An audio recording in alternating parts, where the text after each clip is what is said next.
Hello students, कैसे हैं आप सब। आई होप कि आप सब अच्छे होंगे। मैं भी बहुत अच्छी हूँ। सो स्टूडेंट्स, आज हम BEGS 185 यूनिट 5 को डिस्कस करेंगे, teaching strategies in the classroom. इसमें हम 8 टॉपिक कवर करेंगे। सबसे first introduction, second integrating language abilities, third the Indian context, teaching language through literature, fourth language abilities, fifth integrating the writing task in the lesson, sixth integrating the listening task in the lesson, seventh stage of a reading lesson, and last integrating reading with other language abilities। सबसे पहले हम इसके introduction की बात करते हैं। इसके introduction में बताया गया है कि अगर हमें अपनी कम्युनिकेशन इफ़ेक्टिव बनानी है तो हमारी जो लैंग्वेज है वो कैसी होनी चाहिए, फ्लुएंट होनी चाहिए और करेक्ट होनी चाहिए कि सामने वाले इंसान को वो चीज़ें समझ आ सकें। नेक्स्ट टॉपिक है इंटीग्रेटिंग लैंग्वेज एबिलिटीज़। देखो, इंटीग्रेटिंग लैंग्वेज एबिलिटीज़ का मतलब होता है कि हम किसी को भी सिखा सकें या खुद सीख सके लैंग्वेज स्किल्स को, जैसे कि आपका listening, speaking, reading and writing. देखो, ये सारी चीज़ें हमें क्या एक साथ सीखनी होंगी, ठीक है। जब भी हम क्या है कि भाई एक लैंग्वेज को सीख पाएंगे, ठीक है, जब हम उसको समझ भी पाएंगे, बोल भी पाएंगे, लिख भी पाएंगे और रीड भी कर पाएंगे, ठीक है। तो देखो, वाई इंटीग्रेटिंग लैंग्वेज स्किल्स, आप क्या है रियल लाइफ में एक दूसरे से कनेक्ट कर पाएंगे, ठीक है। आपको क्या है स्किल सपोर्ट मिलेगा, आपकी जो फ्लुएंसी है वो और ज़्यादा इम्प्रूव होगी, ठीक है। आप क्या है करेक्ट वर्ड्स को बोलोगे, ठीक है। इसके क्या क्या बेनिफिट्स हैं, देखो, आपकी जो कम्युनिकेशन है वो और ज़्यादा डेवलप होगी, ठीक है।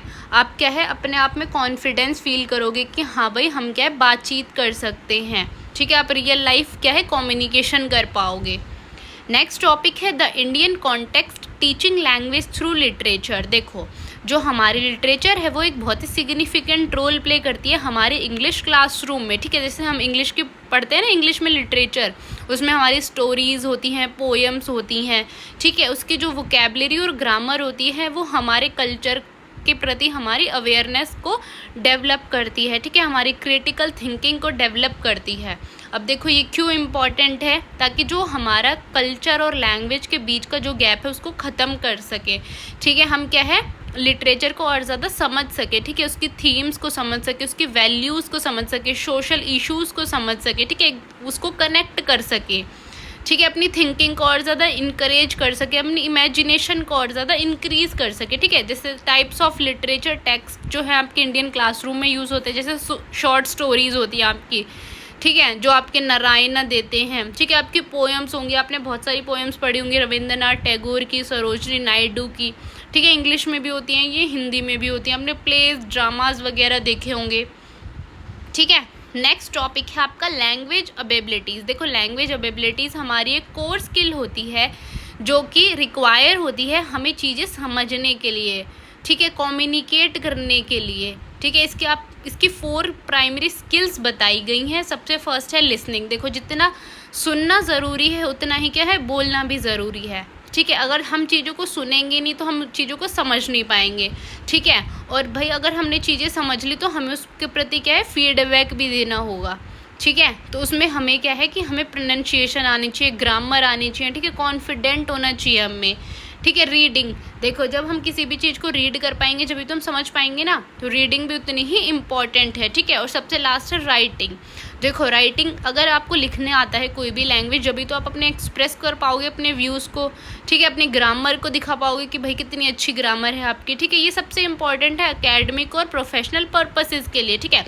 देखो, आप एग्ज़ाम देते हो तो आप लिखते हो ना, तो ये आपकी एकेडमिक परफॉर्मेंस बताता है कि आपको कितना अच्छा लिखना आता है, मतलब कितनी आपकी ग्रामर अच्छी है, कितनी लैंग्वेज आपको अच्छी तरह आती है।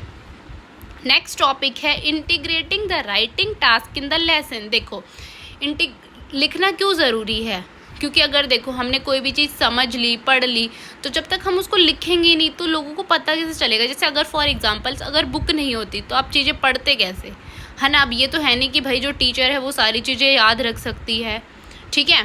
तो लिखना बहुत ही ज़्यादा इम्पॉर्टेंट है। देखो, why integrating writing task in lesson क्यों होते हैं भाई राइटिंग टास्क, ताकि आप क्या है उसमें एक्टिवली पार्टिसिपेट कर सको, ठीक है। आपकी क्रिटिकल थिंकिंग इन्हेंस हो सके, आपकी क्रिएटिविटी इन्हेंस हो सके, ठीक है, आप फीडबैक दे सको चीज़ों के लिए। नेक्स्ट टॉपिक है integrating the listening task in the lesson. देखो, जब आप चीज़ों को समझोगे जब भी तो आप क्वेश्चन पूछ पाओगे, है ना।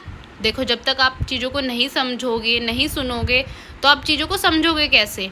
तो देखो ये क्यों ज़रूरी होता है, ताकि आप क्या है कनेक्ट कर पाओ अपनी रियल लाइफ से, ठीक है। आपकी कम्युनिकेशन और ज़्यादा अच्छी हो, आपकी लैंग्वेज अच्छी हो, ठीक है। आप क्या है कहीं पे भी पार्टिसिपेट कर सको। नेक्स्ट टॉपिक है stages of a reading lesson. देखो इसमें क्या है स्टेजेस बताई गई हैं, ठीक है। देखो ये स्टूडेंट के लिए क्यों हेल्पफुल होती है, ताकि जो स्टूडेंट है वो एक्टिव रहे, ठीक है, उसमें कॉन्फिडेंस आए। इसमें 3 स्टेजेस बताई गई हैं रीडिंग लेसन की। सबसे फर्स्ट है आपकी pre reading, second while reading and third post reading. और ये तीनों क्या है स्पेसिफिक पर्पस के लिए बनाई गई हैं। तो सबसे फर्स्ट है आपकी प्री रीडिंग।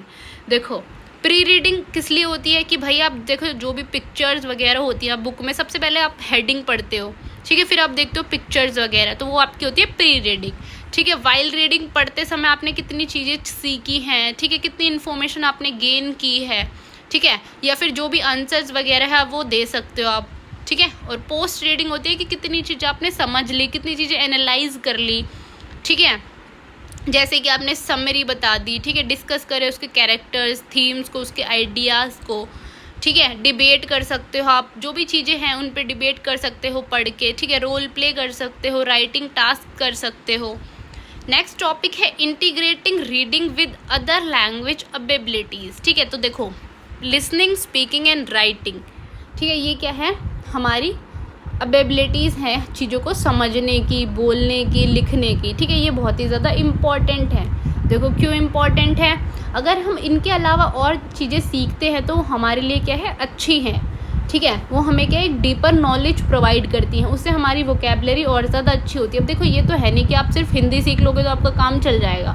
आपको हिंदी के साथ इंग्लिश भी आनी चाहिए, ठीक है। मैथ्स के सम भी आपको सॉल्व करने आने चाहिए जो कि इंग्लिश में होते हैं, ठीक है। तो हिंदी के साथ इंग्लिश भी उतनी ही इम्पॉर्टेंट है, जब भी आपको क्या है ग्रामर की, वोकेबलरी की नॉलेज होगी, ठीक है। इसकी स्ट्रैटेजी बताई गई है इफ़ेक्टिव इंटीग्रेशन के लिए, कि भाई आप उन थीम्स को यूज़ करके आप कनेक्ट कर सकते हो अपनी रीडिंग के साथ, ठीक है। आप इनकरेज कर सकते हो कोलैबोरेटिव वर्क को, जैसे ग्रुप डिस्कशन वगैरह, रोल प्ले वगैरह, ठीक है। आप प्रोजेक्ट बना सकते हो, रिसर्च कर सकते हो, ठीक है। इसके क्या बेनिफिट्स हैं कि आपकी जो लैंग्वेज है उसमें फ्लुएंसी आएगी, उसमें एक्यूरेसी आएगी, ठीक है। आप लेसन को और ज़्यादा इंटरेक्टिव बना सकते हो, ठीक है। जो लर्नर है वो इनकरेज हो सकता है कि वो खुद चूज़ कर सकता है उसको कौन सी मटेरियल से पढ़ना है, ठीक है। वो अपने आप में कॉन्फिडेंट फील कर सकता है, ठीक है। स्टूडेंट्स की हेल्प हो सकती है, जो भी रियल वर्ल्ड की लैंग्वेज है हम उसको सीख सकते हैं, ठीक है। देखो हर चीज़ पढ़ना क्या है ज़रूरी है, देखो जितना पढ़ना ज़रूरी है उतना ही लिखना ज़रूरी है, उतना ही सुनना ज़रूरी है,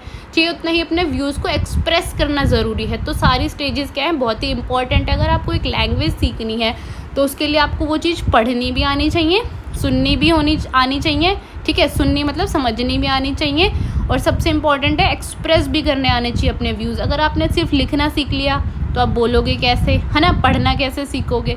तो हर चीज़ क्या है, ये चारों चीज़ आपकी बहुत ही ज़्यादा इंपॉर्टेंट है, speaking, writing, reading and listening. ये 4 चीज़ आपकी बहुत इंपॉर्टेंट है एक लैंग्वेज को सीखने के लिए। अगर ये चीज़ें आपने सीख ली तो आपने मतलब एक लैंग्वेज अच्छी तरह सीख ली, ठीक है। उसके बाद क्या है हम धीरे धीरे उस लैंग्वेज पे काम कर सकते हैं, मतलब अपनी ग्रामर अच्छी कर सकते हैं, वोकेबलरी अच्छी कर सकते हैं, अपनी फ्लुएंसी अच्छी कर सकते हैं, ठीक है।